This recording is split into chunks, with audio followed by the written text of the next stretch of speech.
Pulezidenti Yoweri Museveni eranga mudumizi w'eggye ku ntega afulumizza abajaasi adde mu kutendekebwa okumala omwaka mulamba nga bali 774 okubafulumya kubadde ku Basic Military Training School e Kaweweeta.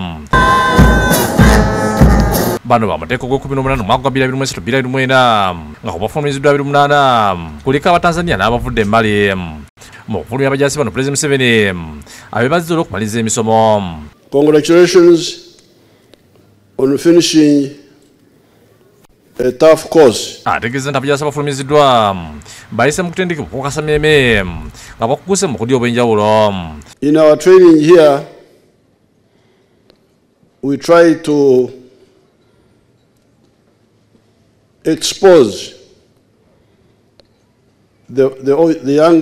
all the trainees to the realities of combat. Abalabudde okulowooza nti okuyingira amagye kufuna mulimu wabula obuvunaanyizibwa obw'okulwanirira ensi yaabwe.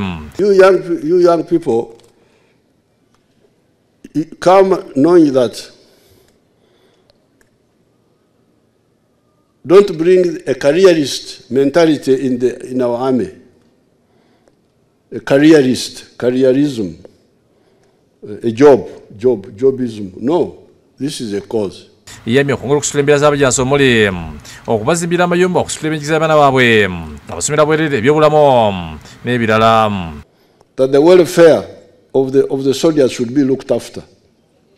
The welfare. The minimum welfare of the soldier. And what is this? Number one, food. Number two, accommodation. School infrastructure for soldiers' children. Health infrastructure.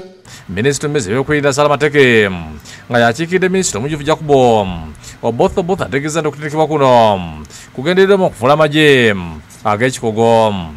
Joint trainings promote a common understanding and approach to international and cross-border security challenges such as terrorism, natural disasters.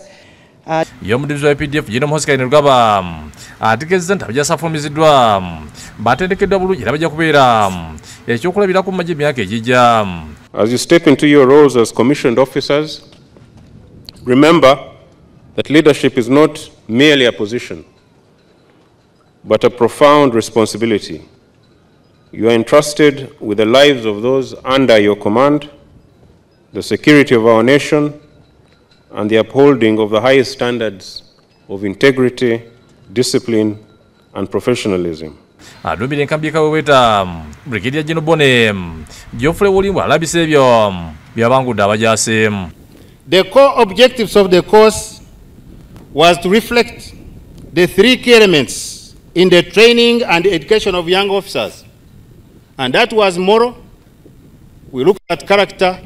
And Your Excellency, I just want to say to you that these cadets have achieved it.